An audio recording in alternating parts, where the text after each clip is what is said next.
ತೈತ್ತಿರಿಯ ಅದರಲ್ಲಿ ಏನು ಹೇಳಿದರು? ಸರ್ವದೈಮಿ ಸುಪ್ರೇಷ್ಠಂ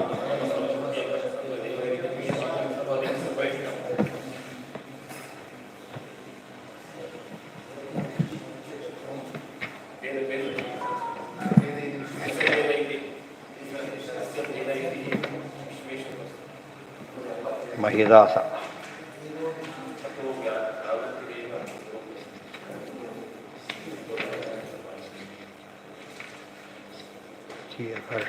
ಪಂಚಭೂತ ಭೇದದ ಬಗ್ಗೆ ಬಂದಿತ್ತಲ್ಲ.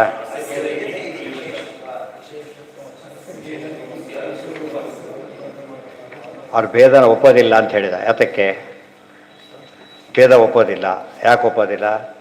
ನಿರೂಪಣೆ ಮಾಡೋಕ್ಕೆ ಭಾರಿ ಕಷ್ಟ ಇದೆ. ಪ್ರಮಾಣ ಏನು ಕೇಳಿದ್ರೆ ಏನು ಪ್ರಮಾಣ ಬೇಕಿಲ್ಲ. ವಸ್ತು ನೋಡಿದ ತಕ್ಷಣ ಗೊತ್ತಾಗೋದೇನೋ ಭೇದನೆ. ಯಾಕೆ ಭೇದ ಎಂಬ ಪದಾರ್ಥ ಬೇರೆಯಲ್ಲ. ಎಲ್ಲಿದೆ ಅದು?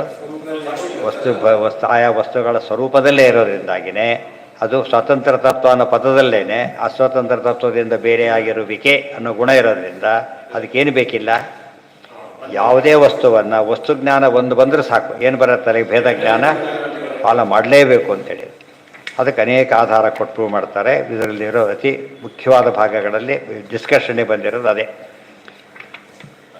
ಭೇದದ ಬಗ್ಗೆ ಇರ್ತ ಎಲ್ಲ ಪ್ರಶ್ನೆಗೂ ಉತ್ತರ ಕೊಡೋಕ್ಕೆ ಕೊಟ್ಟಿದ್ದಾರೆ. ಅದರಲ್ಲಿ ಮುಖ್ಯವಾದ ಪ್ರಶ್ನೆ ಬಂದಿದ್ದು ಉತ್ತರ ಕೊಟ್ಟಾಯ್ತು. ಅದಕ್ಕೆ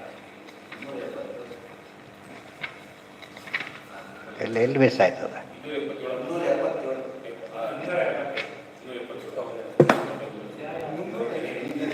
ನಮ್ಮ ಹೋಗ್ಬಿಡ್ರಿ.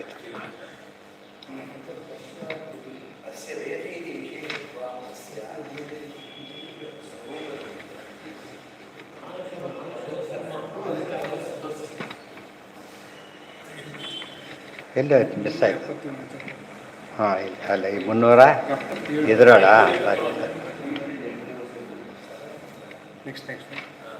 ಅಲ್ಲ ಅದು ಸೆಕೆಂಡ್ ಪ್ರಿಂಟಲ್ಲಿ ಚೇಂಜ್ ಆಗಿರ್ಬೋದು. ಹಾಂ ಅಸ್ಯ ಭೇದ ಐತಿ ವಿಶೇಷ್ಯ ಇದಾಯ್ತು. ವಿಶೇಷ್ಯತ್ವ ಅಸ್ಯ ರೂಪಮಿತಿವತ್.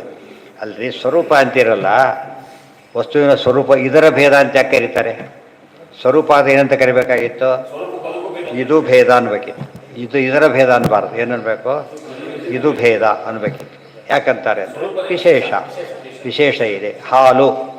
ಹಾಲಿನ ಬಣ್ಣ ಒಂದೇ ಆದರೂ ಕೂಡ ಬಣ್ಣದ ಹಾಲಿನ ಬಣ್ಣ ಅಂತ ಯಾಕೆ ಕರೀತಾರೆ?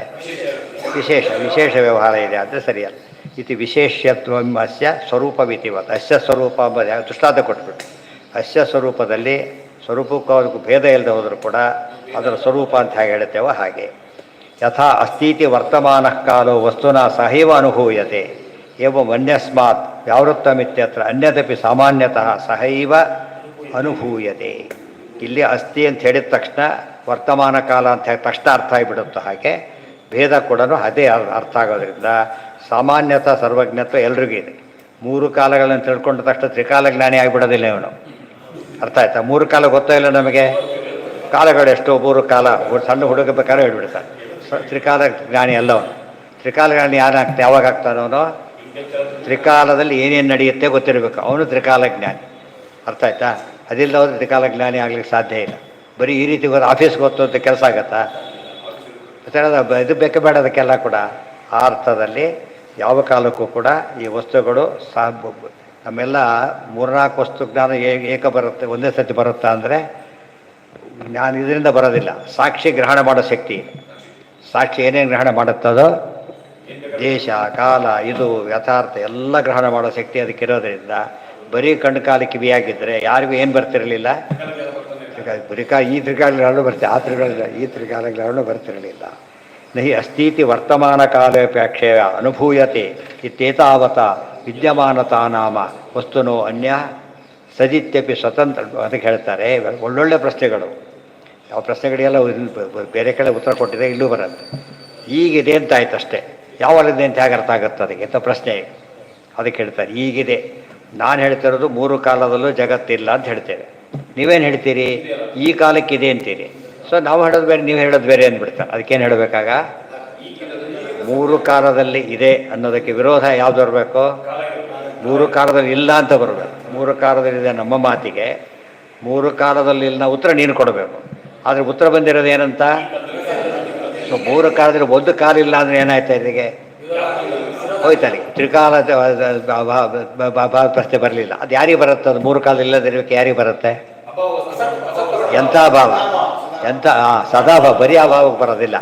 ಪ್ರಾಗಭಾವಕ್ಕೆ ಹಿಂದಿರ್ತಿಲ್ಲ, ಅದಕ್ಕೆ ಮುಂದಿರೋದಿಲ್ಲ. ಅದು ಮೂರು ಕಾಲದಿಂದ ಸದಾಭಾವ ಆಗುತ್ತೆ. ಸದಾಭಾವ ಕೊಟ್ಟು ಅತ್ಯಂತ ಅಭಾವ. ದೇರ್ ಫೋರ್ ಆ ರೀತಿ ಅಲ್ಲ ಇದು. ನೈ ಅಸ್ತೀತಿ ವರ್ತಮಾನ ಕಾಲಾಪೇಕ್ಷೆ ಅನುಭೂಯತೆ. ಅದು ಏನೋ ತಪ್ಪು ಪ್ರಿಂಟ್ ಆಗಿದೆ, ಅನುಭಾಯಾತ ಅಂತ ಸರಿ ಮಾಡ್ಕೋಬೇಕು. ಅದರಲ್ಲಿ ಹಾಗೆ ಇದೆಯಾ? ಅನುಭಾಯಾತ ಇದೆಯಾ? ಅಲ್ಲಲ್ಲ, ಆ ಪುಸ್ತಕ ಒಂದು ಪುಸ್ತಕ ಬೇರೆ ಆಗಬಾರ್ದು.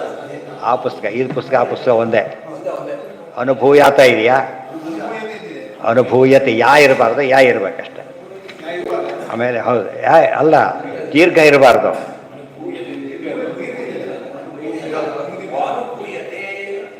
ಗೊತ್ತಾಯ್ತಾ? ಒಂದು ಉದಾಹರಣೆಗೆ ನೋಡಿ, ಈಗ ಒಂದು ವಸ್ತು ಇದೆ, ಈಗ ಈ ಪುಸ್ತಕ ಇದೆ, ಮೂರು ಕಾಲಕ್ಕೆ ಇರುತ್ತಾ ಇದು?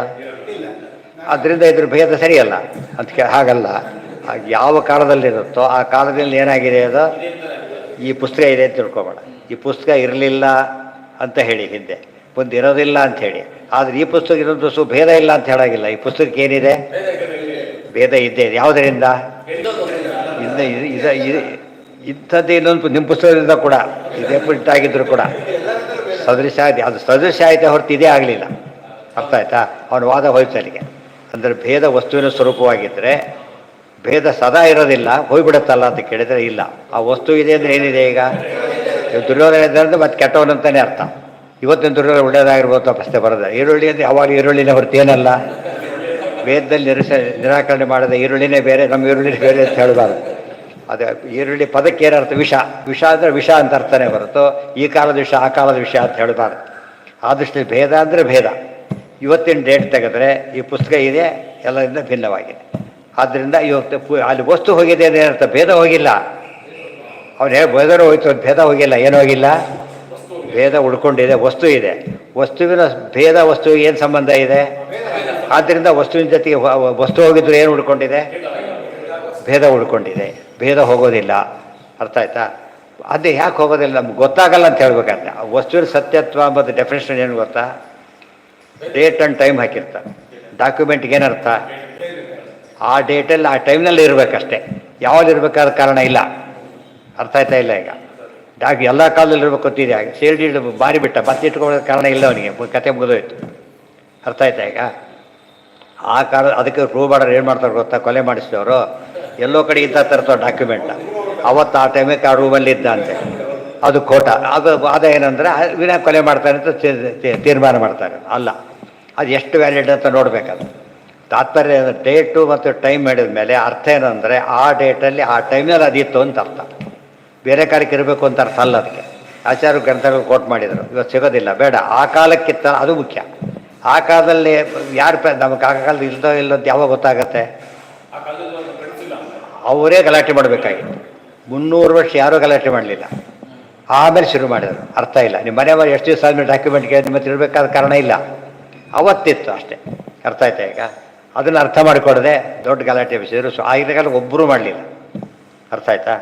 ಅದು ಯಾತಕ್ಕೆ ಹೇಳಿದ್ದು ಅಂದರೆ ಭೇದ ಅಂದರೆ ವಸ್ತು ಹೋದರೂ ಕೂಡ ಏನು ಹೋಗೋದಿಲ್ಲ, ಅನಿತ್ಯ ವಸ್ತು ಆದರೂ ಕೂಡ ಅದ್ರ ಜೊತೆ ಬೇರೆ ವಸ್ತು ಇರ್ತಕ್ಕಂಥ ಭೇದ ಅಂಬದು ಏನದು?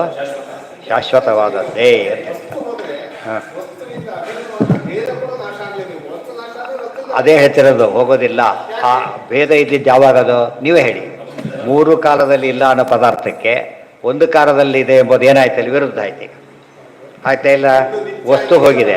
ನೀವು ಏನು ಹೇಳಬೇಕೀಗ? ಹಾಲು ಮೊಸರಾಯ್ತು. ಈಗ ಹಾಲು ಮೊಸರಾಯಿತು ಅಂದರೆ ಹಾಲು ಇದು ಸುಳ್ಳಲ್ಲ. ಅದು ಏನಾಗಿದೆ? ಅದೀಗ ಮೊಸರಾಗಿದೆ. ಒಂದು ವಸ್ತು ಇದೆ, ಅವತ್ತಿಲ್ಲ. ಇದು ಒಂದು ವಸ್ತು ಇಲ್ಲದಿರಬೇಕೆ ಅನ್ನೋದು. ವಸ್ತು ಪದಾರ್ಥ ಬಂದ ತಕ್ಷಣ ಅದು ಈಗಿಲ್ಲ ಅಂಬೋದು ಎಷ್ಟು ಮುಖ್ಯನೋ, ಆಗ ಭಿನ್ನವಾಗಿ ಆಗಿತ್ತು. ಇವತ್ತು ಕೂಡ ಏನಾಗಿದೆ? ಅದು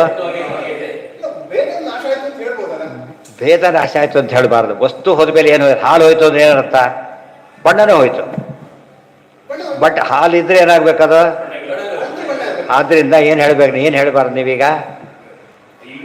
ವಸ್ತುವಿನ ಕಾಣದಿರಬೇಕೆ ಅನ್ನೋದು ಯಾವುದರ ಕಾಣದಿರಬೇಕೆ ಆಯಿತು? ಭೇದದ ಕಾಣದಿರಬೇಕೆ ಅನ್ಬೇಕೆ ಹೊರತು ಭೇದ ಹೋಯ್ತು ಅನ್ನಬಾರ್ದು. ಅರ್ಥ ಆಯ್ತಾ? ಈಗ ನಿಮ್ಮ ಮುತ್ತಾತನ ಇದ್ದಾರೆ, ಬಿಟ್ಬಿಡಿ, ಬೇರೆ ವಿಷಯ. ನಿಮ್ಮ ಮುತ್ತಾತನ ಇದ್ದಾರೆ, ಅವ್ರು ಇದ್ದೇ ಸತ್ಯ, ಹೌದಲ್ಲ? ಅವರಿಗೆ ನಿಮ್ಗೆ ಭೇದ ಇದೆಯಾ ಇಲ್ವಾ? ಮತ್ತೆ ಅವ್ರು ಹೋದ್ಮೇಲೆ ಭೇದ ಹಾಕಿದ್ದೆ ಹಾಕಿದ್ರೆ ಅದೇ ಅರ್ಥ. ಅದಕ್ಕೆ ಅದೇ ಅರ್ಥ. ಏನರ್ಥ ಅಂದರೆ ನೀನು ಭೇದ ಅದು ವಸ್ತು ಹೋಗಿದೆ, ಅದರಿಂದ ಭೇದ ಹೋಗಿದೆ ಅಂತ ಹೇಳಬೇಡ. ವಸ್ತು ಇಲ್ಲ ಅದೇನರ್ಥ ಅಂದರೆ ಅದು ಸಂಬಂಧಪಟ್ಟಂಥ ವಿಷಯ ಈಗಿಲ್ಲ, ಮತ್ತೆ ಗೊತ್ತಾಯ್ತಿಲ್ಲ. ಭಿನ್ನವಾಗೇ ಇತ್ತದು, ಈ ತಂದ್ರೆ ಮತ್ತೆ ಭಿನ್ನವಾಗೇ ಇರುತ್ತದು.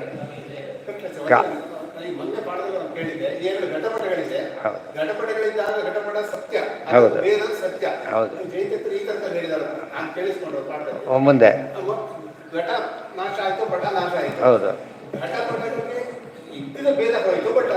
ಅಲ್ಲ ಅಲ್ಲ ಅಲ್ಲ ಅಲ್ಲ ಅಲ್ಲ ವಸ್ತುನೇ ಹೋದ್ಮೇಲೆ ಏನು ಹೇಳಬಾರ್ದು. ನಾವು ಹೇಳ್ತಿರೋದು ವಸ್ತುಗಳಿಗೆ ಭೇದ ಹೇಳ್ತೇವೆ. ವಸ್ತುಗಳಿಂದ ಏನು ಹೋಯ್ತು, ಈಗ ಭೇದ ಹೋಗಲಿಲ್ಲ, ಆ ವಸ್ತುಗಳೇ ಇಲ್ಲ, ವಸ್ತುಗಳ ಅಭಾವ ಬಂತೆ ಹೊರತು ಭೇದ ಅಭಾವ ಬರಲಿಲ್ಲ. ವಸ್ತುನ ಒಪ್ಕೊಂಡ ತಕ್ಷಣ ಏನು ಬಂತು, ಮತ್ತೆ ಭೇದ ಬಂತು. ಹಾಲಿದೆ, ಹಾಲು ಹೋಯ್ತು, ಬಿಳಿ ಬಣ್ಣ ಹೋಯ್ತು, ಸರಿನೇ. ಹಾಲಿದೆ ಅಂದಮೇಲೆ ನೋಡಿದ್ರ ಭೇದ ಹೋಯ್ತು, ಹೋಗಲಿಲ್ಲ. ಹಾಲು ಬಂತು, ಮತ್ತೆ ಏನು ಬರುತ್ತೆ ಅದ್ರ ಜೊತೆಗೆ? ಬಿಳಿ ಬಣ್ಣನೂ ಬಂತು. ಬಿಳಿ ಬಣ್ಣ ಬಂದ ತಕ್ಷಣ ಅದಕ್ಕೆ ಅರ್ಥ ಭೇದ ನಿತ್ಯ. ಯಾವ ರೀತಿ ನಿತ್ಯ? ವಸ್ತು ಇದ್ದಿದ್ದು ಸತ್ಯ ಅಂದಮೇಲೆ ಭೇದ ಕೂಡ ಸತ್ಯ. ವಸ್ತು ನಾಶ ಪ್ರಶ್ನೆ ಬೇರೆ, ಭೇದದ ಪ್ರಶ್ನೆ ಬೇರೆ. ಇವತ್ತು ಮುತ್ತಾತ ಇದ್ರು, ಈಗಿಲ್ಲ. ಹಾಗಿದ್ರೆ ಇಲ್ಲ ಅಂತ ಆಯ್ತು ಅವ್ರೀಗ? ಇರಲಿಲ್ಲ ಅಂತ ಅರ್ಥನಾ? ಇರಲಿಲ್ಲ ಅಂತ ಅರ್ಥ ಅಲ್ಲ. ಆದ್ದರಿಂದ ಒಂದು ಅಂತ ಅರ್ಥನ ಅಲ್ಲ. ಇರಲಿಲ್ಲ ಅಂಬೋದು ನಿಜ, ಅವ್ರಿಗೂ ನಿಮ್ಮ ಭೇದ ಇರೋದು ನಿಜ. ಭೇದ ಇದ್ಮೇಲೆ ಅವರು ಇರಬೇಕು ಅಂತ ಹೇಳಬಾರ್ದು. ಭೇದ ಇದ್ಮೇಲೆ ಅವ್ರಿಲ್ಲ ಅಂಬೋದಕ್ಕೆ ಭೇದ ಬಂದಿದ್ದು ಮತ್ತೆ ನಿಮ್ಮ ಜೊತೆಗೆ. ಅರ್ಥ ಆಯ್ತಾ? ವಸ್ತು ಮತ್ತು ಅವರ ಸ್ವರೂಪ ಧರ್ಮಗಳು, ಹೊರಗಿನ ಧರ್ಮ ಬಿಟ್ಬಿಡಿ. ಸ್ವರೂಪ ಧರ್ಮ ಏನಾಗುತ್ತದ? ಏನಾಗಬೇಕು? ವಸ್ತುವಿನ ಜೊತೆಗೆ ಹೋಗ್ಬೇಕಾದ್ರಿಂದ ಭೇದ ಇಲ್ಲ ವಸ್ತು ಹಾಗೆ ಹೇಳಬಾರ್ದು. ವಸ್ತುನೇ ಇಲ್ಲ ಅನ್ಬೇಕೆ ಹೊರತು ಏನು ಹೇಳಬಾರ್ದು? ಭೇದ ಇಲ್ಲ. ವಸ್ತು ಇದ್ರೆ ಏನು ಬರುತ್ತೆ ಮತ್ತೆ? ಭೇದ ಬರುತ್ತೆ. ಆ ವಸ್ತು ಇಲ್ಲ ಅಂತ ಹೇಳೋದಕ್ಕೆ ಕಾರಣ ಭೇದ ಇರೋದಕ್ಕೆ ಹೇಳೋಕ್ಕೆ ಕಾರಣ ಅದು. ಭೇದ ಇಲ್ಲದಾಗ ವಸ್ತು ಇಲ್ಲ ಅಂತ ಹೇಳ್ತಾನೆ ಇರಲಿಲ್ಲ. ಗೊತ್ತಾಯ್ತಾ? ಸ್ವರೂಪ ಧರ್ಮ ಒಂದು ಪ್ರೂವ್ ಮಾಡುತ್ತದು. ಆ ವಸ್ತುವಿಗೆ ಇತರ ವಸ್ತುಗಳೊಂದಿಗೆ ಇರತಕ್ಕಂಥ ಭೇದ ಅಂಬದು ಏನದು? ಆ ವಸ್ತುವಿನ ಸ್ವರೂಪ. ಆದ್ದರಿಂದ ಅದಿದ್ದೇ. ಅದು ಕಾಣ್ಲಿಕ್ಕೆ ಏನು ಬೇಕು? ಅದು ಬೇಕು. ಕಾಣ್ಲಿಕ್ಕೆ ಅದು ಬೇಕೇ ಹೊರತು ಯಾವುದಕ್ಕೆ ಬೇಕಿಲ್ಲ? ಅದು ಭೇದ ಇರ್ಲಿಕ್ಕೆ ಬೇಕಿಲ್ಲ. ಆ ಭೇದ ತೋರಿಸ್ಬೇಕಾದ್ರೆ ಅದು ಬೇಕಷ್ಟೇ. ಇದ್ದಿದ್ದೆ. ನಿಮ್ಮ ಮುತ್ತಾತ ಬರಬೇಕಾದ್ರೆ ನಿಮ್ಮ ಭೇದ ಎಲ್ಲರಿಗೂ ಕಾಣಿಸೋಕ್ಕೆ ಅದು ಬೇಕೇ ಹೊರತು ಸುಮ್ಮನೆ ಅರ್ಥ ಮಾಡ್ಕೊಂಡ್ರೆ ಅವ್ರಿದ್ರು ಅವ್ರು ಈಗಿಲ್ಲ, ನಿಮಗೂ ಅವ್ರಿಗೂ ಭೇದ ಅಂಬೋದಕ್ಕೆ ಯಾವ ಸಮಸ್ಯೆನೂ ಇಲ್ಲ. ಅದಕ್ಕೆ ಅನಿತ್ಯ, ವಸ್ತುವಿನ ಅನಿತ್ಯ ಅನ್ನೋದು ವಸ್ತುವಿನ ಭೇದ ಇದೆಯಲ್ಲ, ಎರಡು ಒಟ್ಟಿಗೆ ಹೋಗಿಬಿಡುತ್ತೆ. ಒಟ್ಟಿಗೆ ಹೋಗೋದ್ರೆ ಸಮಸ್ಯೆ ಬರಲಿಲ್ಲ. ಒಂದಿದ್ರೆ ಏನು ಬರೋದು? ಭೇದ ಬರುತ್ತೆ. ಆ ವಸ್ತು ಬಂದ ತಕ್ಷಣ ಭೇದ ಬಂದ್ಬಿಡುತ್ತೆ. ಮತ್ತೆ ಯಾವಾಗ ನೀವು ಹೋದ ಘಟ ಅಂತೀರೋ ತಕ್ಷಣ ಏನು ಬಂತಲ್ಲಿ? ಭೇದ ಸಮೇತನೇ ಬರೋದು, ಭೇದ ಬಿಟ್ಟು ಬರೋದಿಲ್ಲ. ಇಲ್ಲಾಂದ್ರೆ ಏನು ಮಾತಾಡೋಂಗಿಲ್ಲ ಅಲ್ಲ ಅಷ್ಟೇ. ಅದ್ರ ಬಗ್ಗೆ ನಾಳೆ ನೋಡೋಣ. ಓಂ ಸರ್ವೇಂದ್ರಿಯ ಪ್ರೇರಕೇಣ ಶ್ರೀ ಪ್ರಾಣಪತಿನೇರಿತಃ ಯದವೋಚಮಹಂ ತೇನ ಪ್ರಿಯತಾಂ ಕಮಲಾಲಯ. ಹೇಳ್ತಾಳೆ